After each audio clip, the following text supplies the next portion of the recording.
এবার সাবেক মার্কিন প্রেসিডেন্ট ডোনাল্ড ট্রাম্পের সমালোচনার কড়া জবাব দিলেন মার্কিন ভাইস প্রেসিডেন্ট কমলা হ্যারিস। আসন্ন ৫ নভেম্বরের প্রেসিডেন্ট নির্বাচনে নিজের প্রতিদ্বন্দ্বী প্রার্থীকে একজন কাপুরুষ হিসেবে মন্তব্য করে বিরোধীদের হেয় করাটাই ট্রাম্পের রাজনীতির কেন্দ্রবিন্দু বললেন হ্যারিস।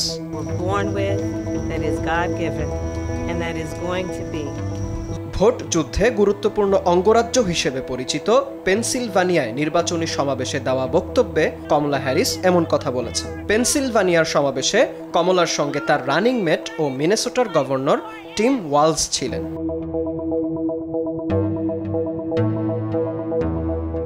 পেনসিলভানিয়ায় সমাবেশ শেষ করার পর শিকাগোর উদ্দেশ্যে রওনা দেন কমলা। শিকাগোতে সোমবার শুরু হওয়া ডেমোক্রেটিক পার্টির ন্যাশনাল কনভেনশনে যোগ দেবেন তিনি।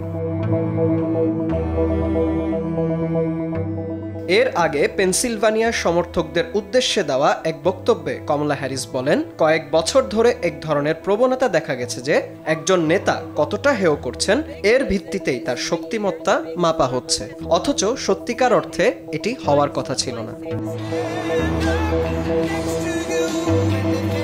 গত শনিবার পেনসিলভানিয়ার পূর্বাঞ্চলে সমাবেশে অংশ নিয়েছিলেন ডোনাল্ড ট্রাম্প। সেখানে তিনি কমলা হ্যারিসকে উগ্রপন্থী ও উন্মাদ বলে উল্লেখ করেন।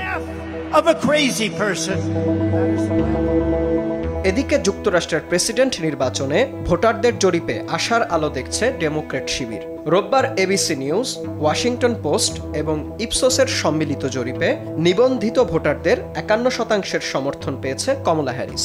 অপরদিকে ৪৫% সমর্থন পেয়েছেন সাবেক মার্কিন প্রেসিডেন্ট ডোনাল্ড ট্রাম্প।